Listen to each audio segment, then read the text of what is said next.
Hello friends, कैसे हैं आप सभी। मैं नरेश भाटी आपका वेलकम करता हूं वेदस्टी ग्रुप में।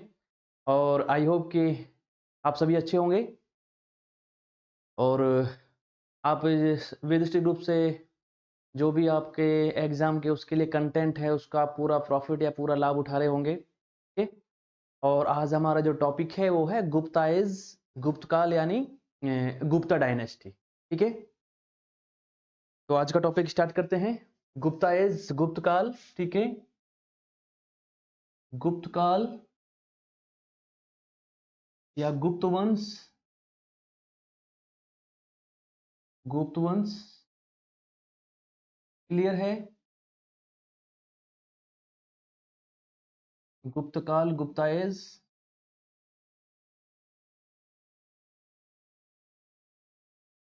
गुप्ताएज, गुप्तकाल, गुप्तवंश। और ये आपका 319 से 550 एडी तक। क्लियर है। गुप्तकाल। तो हम स्टार्ट करते हैं गुप्तकाल और गुप्तवंश, गुप्ता डायनेस्टी।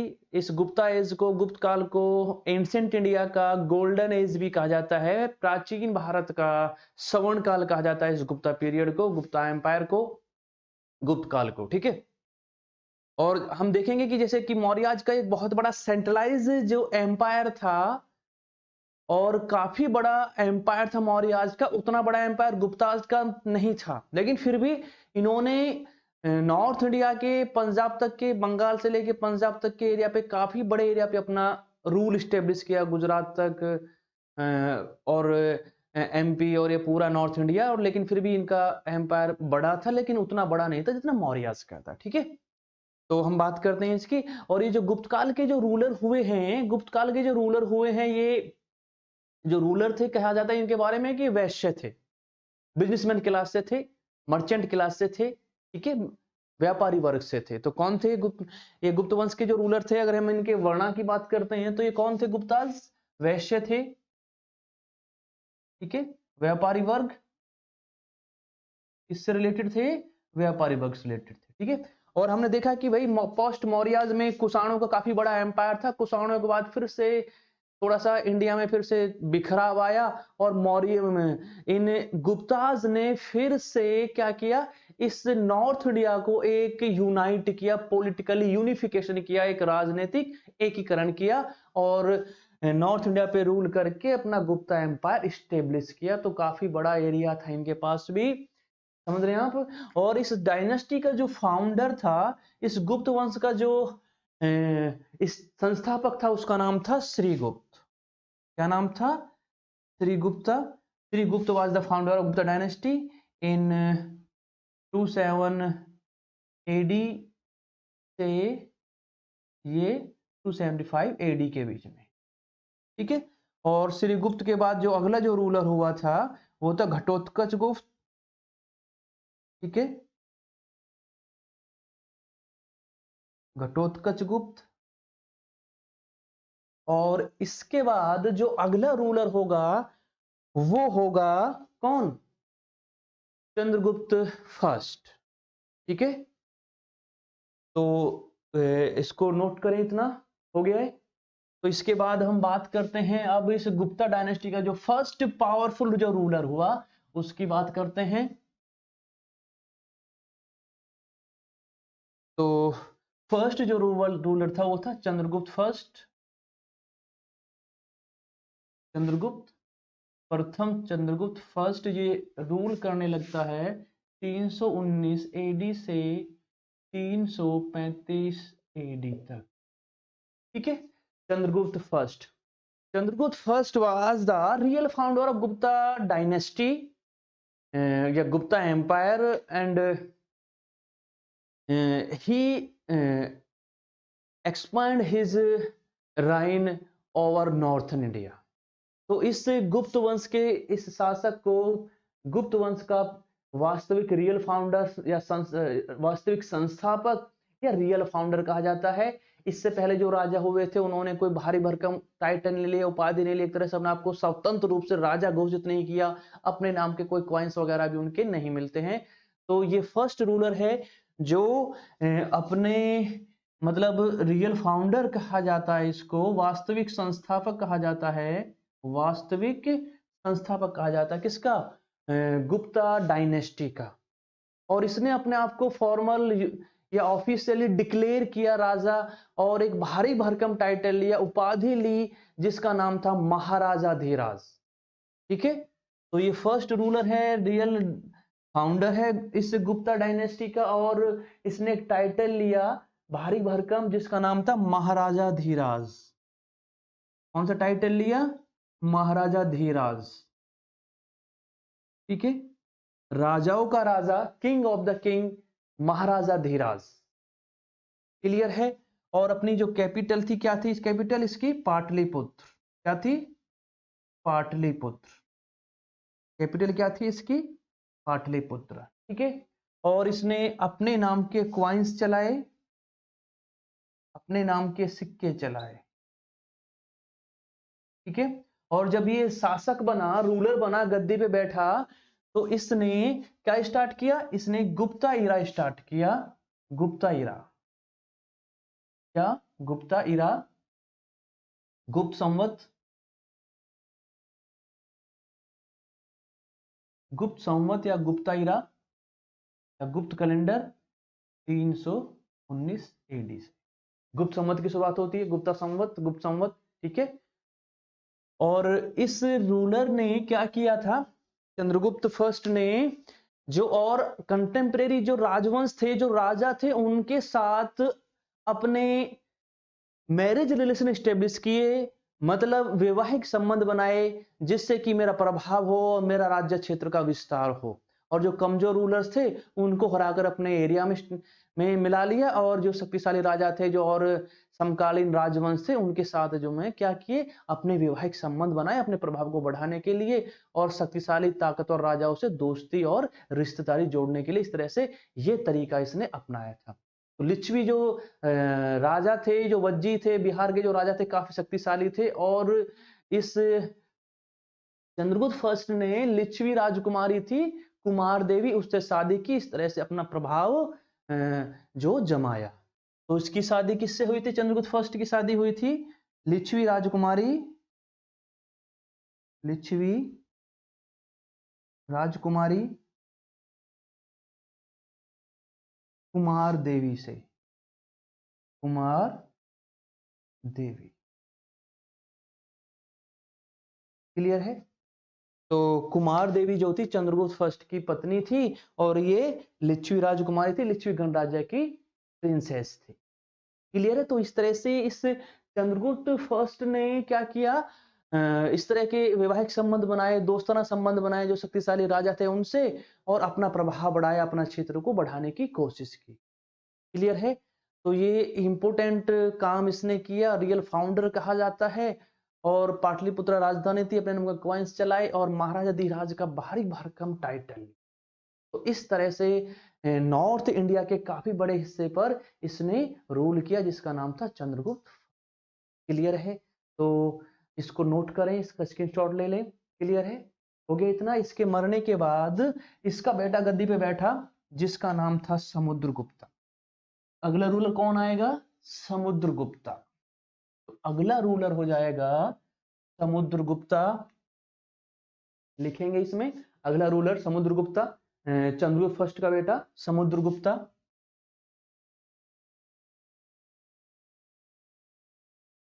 समुद्रगुप्त। ठीक है,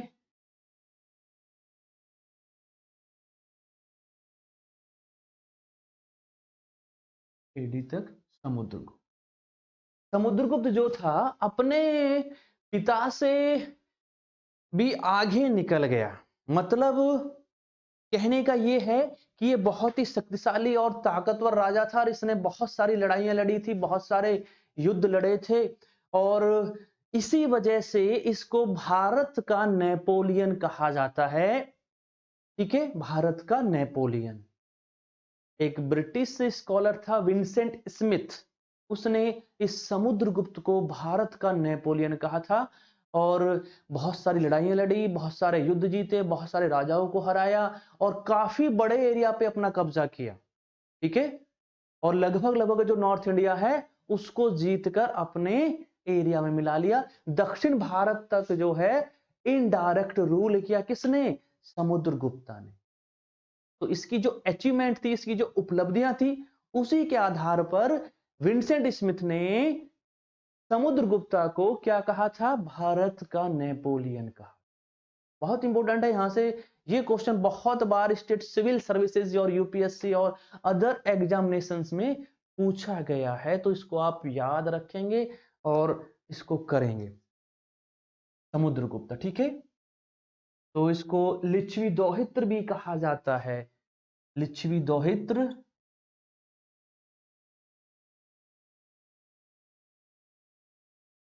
लिच्छवी दोहित्र भी कहा जाता है।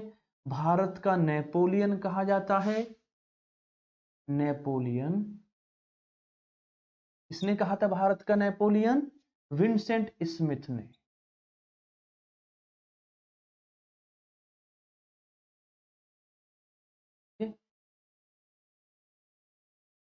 विंसेंट स्मिथ, ठीक है। विंसेंट स्मिथ ने भारत का नेपोलियन कहा था समुद्रगुप्ता। और समुद्रगुप्ता ने उत्तर भारत के समुद्रगुप्ता ने उत्तर भारत के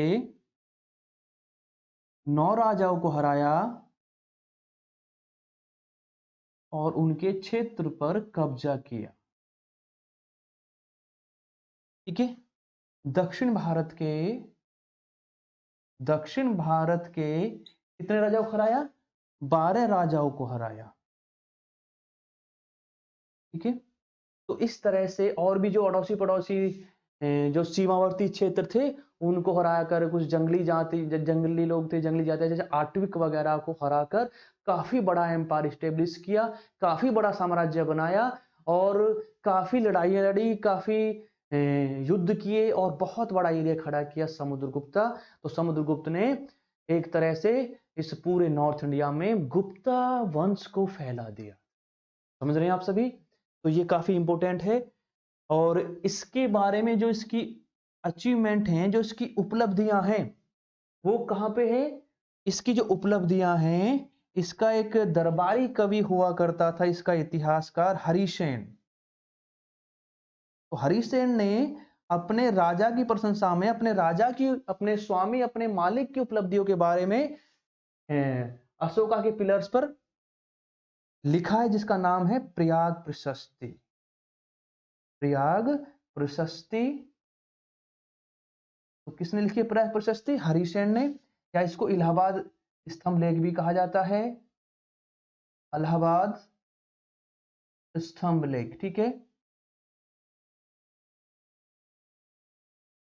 इलाहाबाद स्तंभ लेख, क्लियर है? तो ये पूछा हुआ क्वेश्चन है, इसको आप नोट करेंगे कि समुद्रगुप्त की जो अचीवमेंट है, उपलब्धियां, उनकी जो विक्टरीज हैं, विजय हैं, वो किस अभिलेख में है?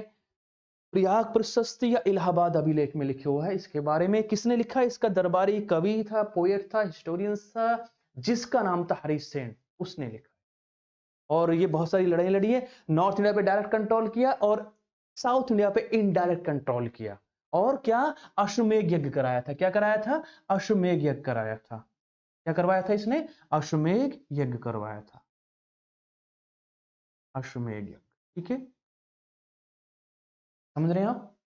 इसको नोट करें, इसका स्क्रीनशॉट ले लें आप एक बार। हो गया इतना, ठीक है। इसको कविराज भी कहा जाता है। क्या बोला जाता है? कविराज भी कहा जाता है, कविराज इसकी टाइटल है, ठीक है। और इसको म्यूजिक में बहुत ज्यादा इंटरेस्ट था, म्यूजिक में इंटरेस्ट था। और इसने कुछ ऐसे सिक्के चलाए जिस पर इसको क्या? वीणा बजाते हुए दिखाया गया है। तो वीणा प्रकार के कॉइन चलाए थे इसने, वीणा प्रकार के सिक्के चलाए थे किसने? समुद्रगुप्ता ने। तो बहुत बार पूछा हुआ क्वेश्चन है, इसको नोट करेंगे, समुद्रगुप्त, ठीक है। हो गया इतना, इसका स्क्रीनशॉट ले लें, ठीक है, बता दूं मैं। तो आगे इसकी और कुछ उपलब्धियां हैं, उनको देख लेते हैं और फिर हम आगे बढ़ते हैं। तो ये सारी चीजें नोट करें, इंपॉर्टेंट है, हर एग्जाम में पूछे गए क्वेश्चन है। विंसेंट स्मिथ ने वीणा प्रकार के सिक्के चलाए थे, ठीक है, वीणा प्रकार के क्वाइंस चलाए थे, सिक्के चलाए थे। सॉरी समुद्रगुप्ता ने। और ये जो समुद्रगुप्त था या गुप्त वंश के जो राजा थे बड़े लिबरल, बड़े उदारवादी थे, कट्टरवादी नहीं थे। हिंदू धर्म को मानते थे ज्यादातर, शैव धर्म और वैष्णव धर्म को, ठीक है। लेकिन उसके बाद भी जो अदर रिलीजियन थे, जो अदर सेक्ट थे, दूसरे जो धर्म थे, दूसरे जो संप्रदाय थे, तो उनके प्रति भी आदर सम्मान थे या एक तरह से उनका रिस्पेक्ट करते थे। कोई कट्टरवादी था नहीं थे, बड़े लिबरल उदारवादी थे। तो इसके दरबार में एक बौद्ध धर्म का एक विद्वान या भिक्षु रहता जिसका नाम था वसुबंधु। क्या नाम था? वसुबंधु, ठीक है। वसुबंधु नोट करेंगे, ठीक है। एक बौद्ध धर्म का मानने वाला ये साधु संत था वसुबंधु। ये किसके दरबार में था? समुद्रगुप्त के दरबार में था वसुबंधु। तो इससे पता चलता है कि रूलर जो है लिबरल थे, उदारवादी थे, दूसरे धर्मों का भी बराबर सम्मान करते थे। क्लियर है? समझ में आ रही बातें? तो इस तरह समुद्रगुप्त का काफी बड़ा योगदान है इस गुप्ता एम्पायर को फैलाने में, आगे बढ़ाने में, ठीक है।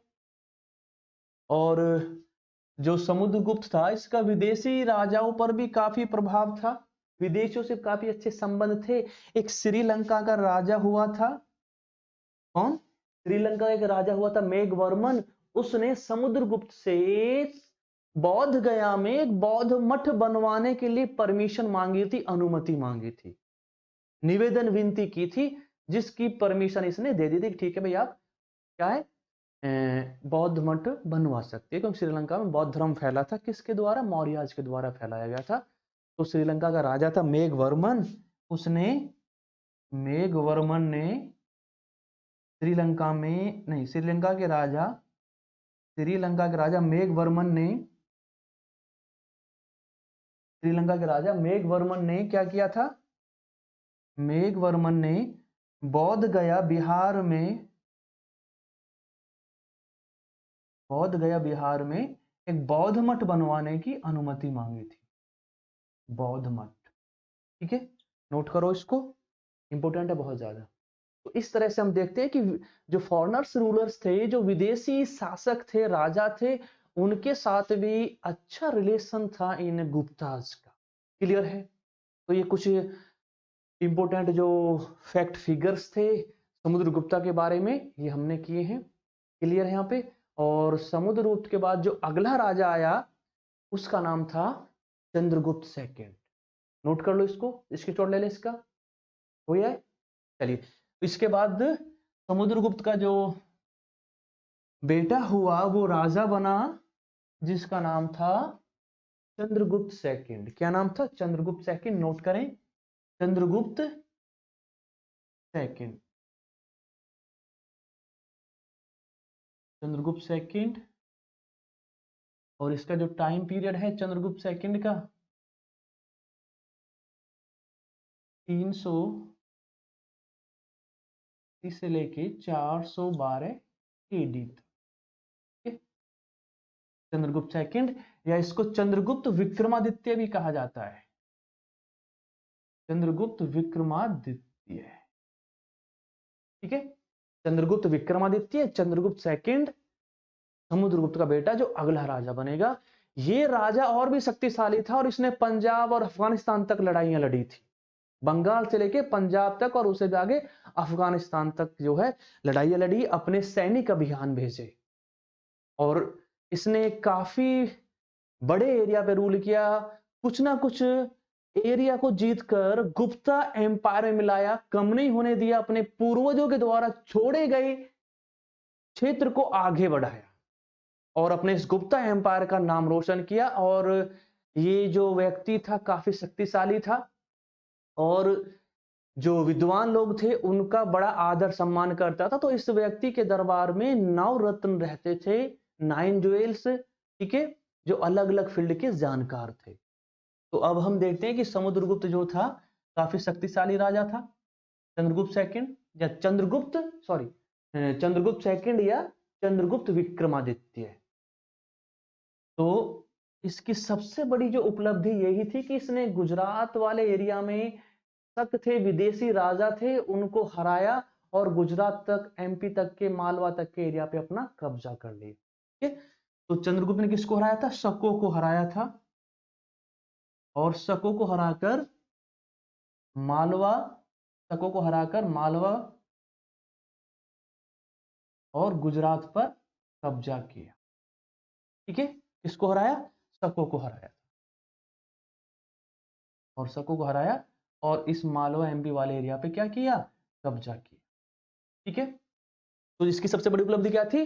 गुजरात वाले एरिया में जो शक थे उनको हराकर उस एरिया पे कब्जा किया, और काफी बड़ा एरिया था, और यहाँ से काफी ट्रेड एंड कॉमर्स होता था, व्यापार होता था, और यहाँ पे काफी इनकम जनरेट होती। तो इस तरह से उस प्रॉस्पेरस एरिया पर अपना रूल स्टेब्लिश करता है ये चंद्रगुप्त सेकंड। ठीक है, और शकों को हराने के बाद चंद्रगुप्त सेकंड ने कौन सा टाइटल लिया था? विक्रमादित्य।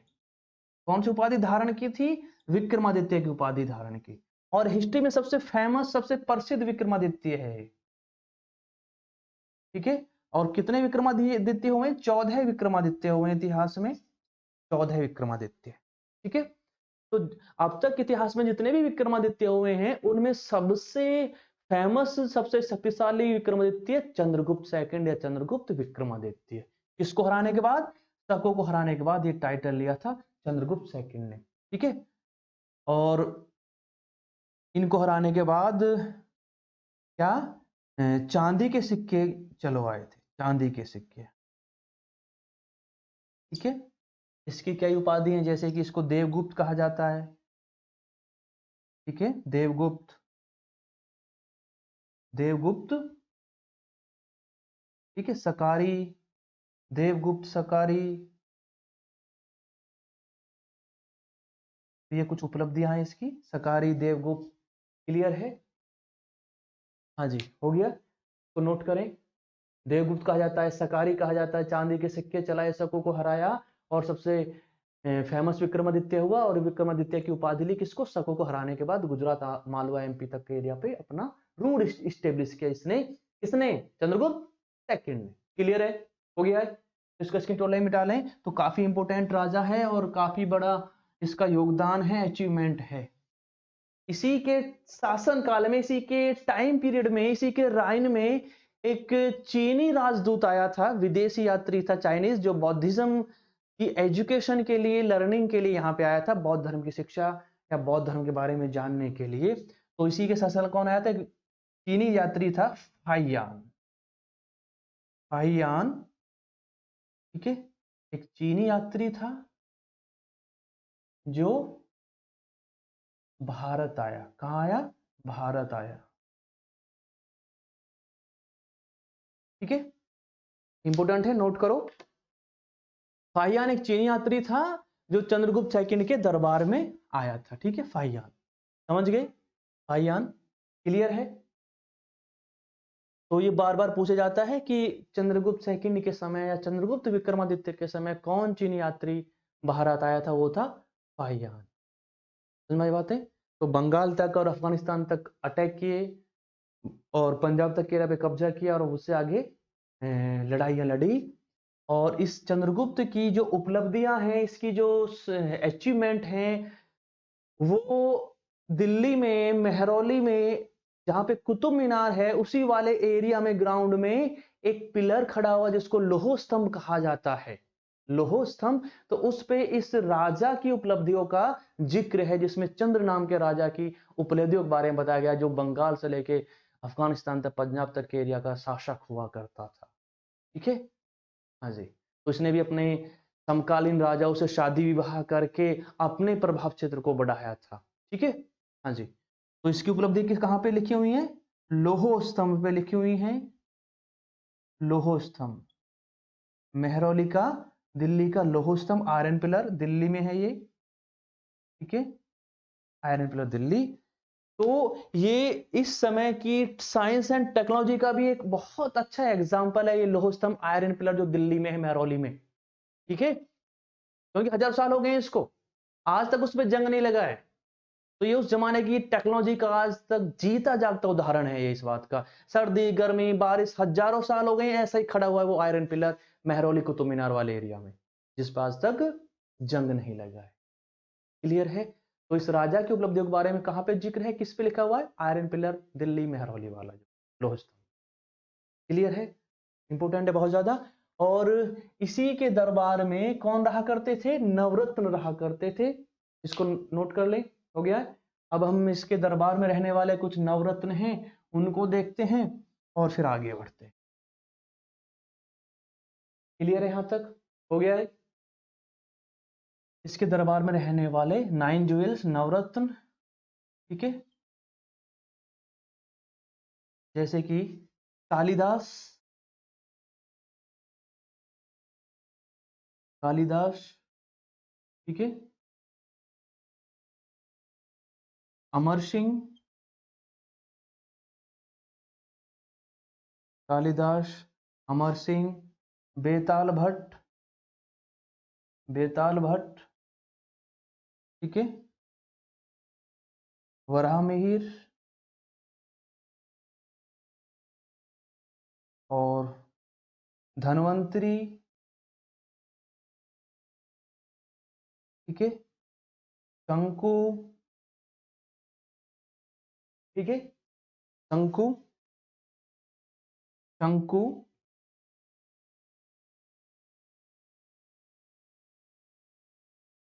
शंकु, ठीक है, वरुचि, ठीक है, कालिदास, अमर सिंह, बेताल भट्ट, वराहमिहिर, धन्वंतरी, शंकु, वरुचि और एक और है घटरक पर,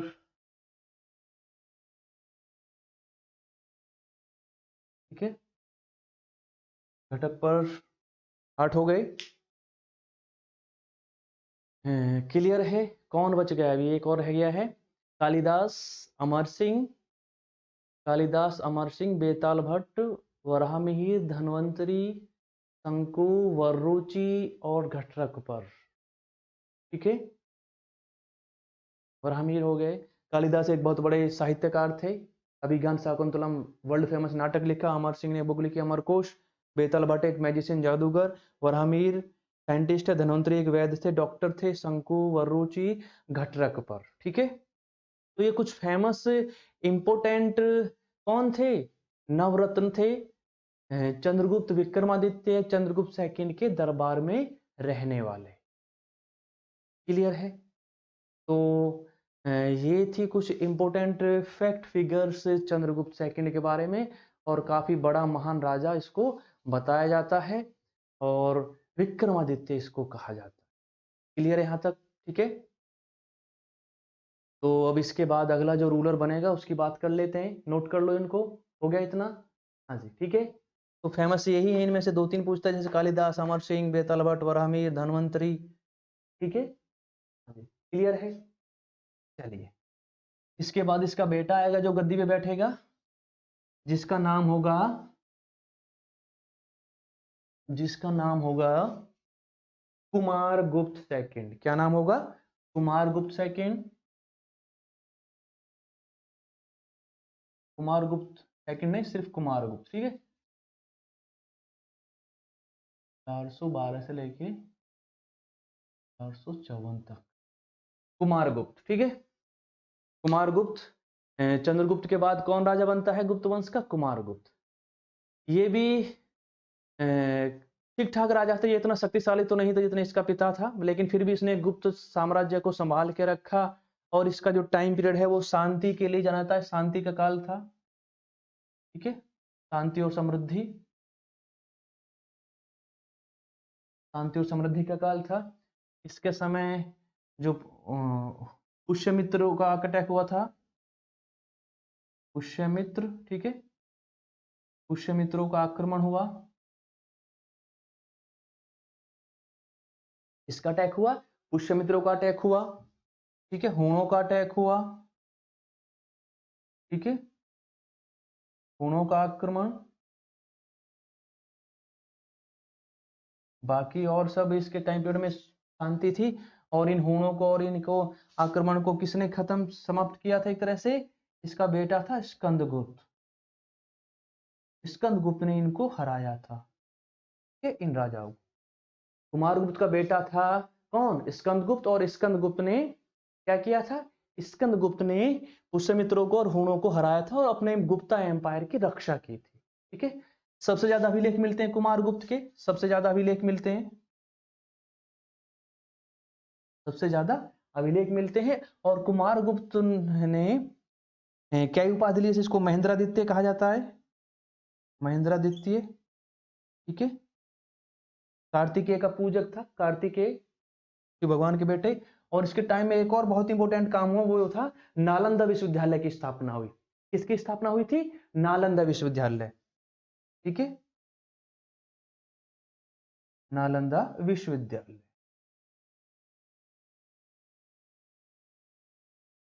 बिहार में, कहां पे? बिहार, समझ रहे हैं? तो पूछता है कि नालंदा यूनिवर्सिटी, नालंदा विश्वविद्यालय की स्थापना किसने की थी? कुमारगुप्त ने। बुद्धिज्म के यहाँ पे शिक्षा दी जाती और बहुत सारे सब्जेक्ट पढ़ाए जाते थे और बहुत बड़ी यूनिवर्सिटी थी, एशिया की फर्स्ट यूनिवर्सिटी कहा जाता है इसको। और यहाँ पे हजारों स्टूडेंट पढ़ा करते थे। क्लियर है? नालंदा यूनिवर्सिटी, तो ये बहुत इंपॉर्टेंट है, बार बार पूछा जाता है कि कुमारगुप्त ने कौन सी यूनिवर्सिटी बनवाई या नालंदा यूनिवर्सिटी को किसने बनवाया? कुमारगुप्त नाम के गुप्त शासक ने। क्लियर है? और इस यूनिवर्सिटी को मध्यकालीन भारत में एक तुर्क आक्रमणकारी, एक तुर्क सेनापति था जिसका नाम था बख्तियार खिलजी, जिसने इस यूनिवर्सिटी को बर्बाद कर दिया था, डिस्ट्रॉय कर दिया था, तहस नहस कर दिया था। बख्तियार खिलजी ने, एक टर्किश ने, तुर्क ने। क्लियर है? तो ये थे कुमारगुप्त के बारे में कुछ इंपॉर्टेंट बातें। हो गई इतना, और कुछ ज्यादा इसकी उपलब्धि नहीं है। इसके बाद इसका बेटा बनेगा, गद्दी पे बैठेगा राजा, जो होगा अगला राजा स्कंदगुप्त। क्लियर है? तो अगला राजा नोट करें, स्कंदगुप्त।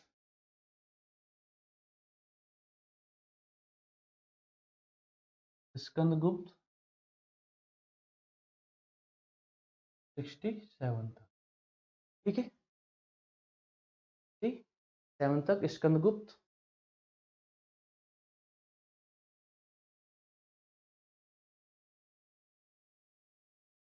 स्कंदगुप्त, ठीक है। और ये जो स्कंदगुप्त था, इसके समय भी विदेशियों के आक्रमण हुए, इसने हुणों को हराया था, हुणों को हराया था। ठीक है, हुणों को हराया और अपने साम्राज्य की रक्षा की। दूसरा, इसकी उपलब्धियों के बारे में जूनागढ़ अभिलेख,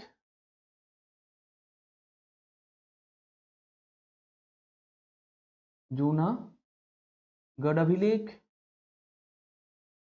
और भीतरी स्तंभलेख से पता चलता है, भीतरी स्तंभलेख। इसकी उपलब्धियों के बारे में जूनागढ़ अभिलेख और भीतरी स्तंभ अभिलेख से पता चलता है। और जूनागढ़ अभिलेख से हमें पता चलता है कि स्कंदगुप्त ने सुदर्शन झील की मरम्मत करवाई थी।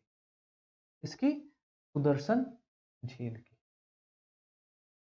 ठीक है, सिंचाई के लिए सुदर्शन झील की मरम्मत करवाई थी किसने? स्कंदगुप्त ने। क्लियर है? और स्कंदगुप्त ने चीन के राजा के यहां अपने राजदूत भेजे थे, विदेशों से अच्छा संबंध बनाने के लिए। ठीक है, और व्यापार वाणिज्य को बढ़ाने के लिए, सांस्कृतिक संपर्क के लिए क्या किया था? इस स्कंदगुप्त ने चीन में या चीन के राजा को वहां पर अपने राजदूत भेजे थे। तो ये अंतिम शक्तिशाली रूलर था इस गुप्ता डायनेस्टी का। जैसे ही स्कंदगुप्त की डेथ होती है, ये गुप्ता एम्पायर खत्म हो जाता है, बिखर जाता है। अयोग्य उत्तराधिकारी आते हैं और ये संभाल के भारत को नहीं रख पाते हैं, और उसके बाद विदेशी आएंगे, वो अटैक करेंगे और भारत बिखर जाएगा और ये गुप्ता एम्पायर खत्म हो जाएगा, डेक्लाइन कर जाएगा, इसका अंत हो जाएगा, पतन हो जाएगा। क्लियर है? और जो अंतिम राजा था, ये तो अंतिम शक्तिशाली था, ठीक है, जो अंतिम राजा था उसका नाम था विष्णुगुप्त, विष्णुगुप्त। ठीक है, विष्णुगुप्त ये अंतिम गुप्ता शासक था। ठीक है,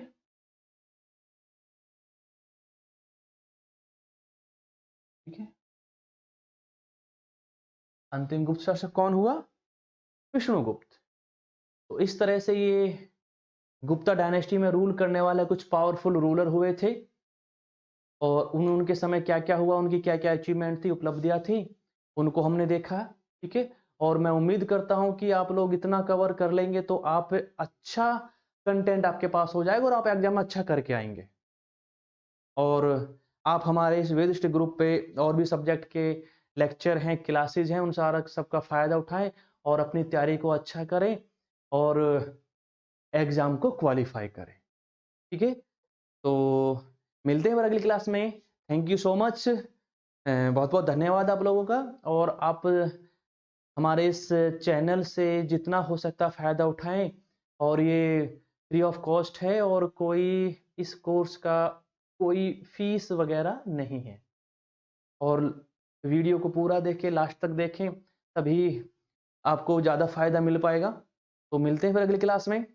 ये गुप्ता शासकों के बारे में हमने पढ़ा, फिर अगली क्लास में हम Gupta society, Gupta economy, Gupta administration और सारी चीज़ों को एक एक करके देखेंगे, ठीक है। तो मिलते हैं फिर अगली क्लास में। थैंक यू सो मच और ध्यान रखें, अपना ख्याल रखें और मस्त रहें, घर पे रहें, बीमारी फैल रही है, चीज़ों का ध्यान रखें, सर्दियाँ हैं, अपना ख्याल रखें और अपनी पढ़ाई को भी जारी रखें, ठीक है। तो मिलते हैं फिर अगली क्लास में। Thank you so much.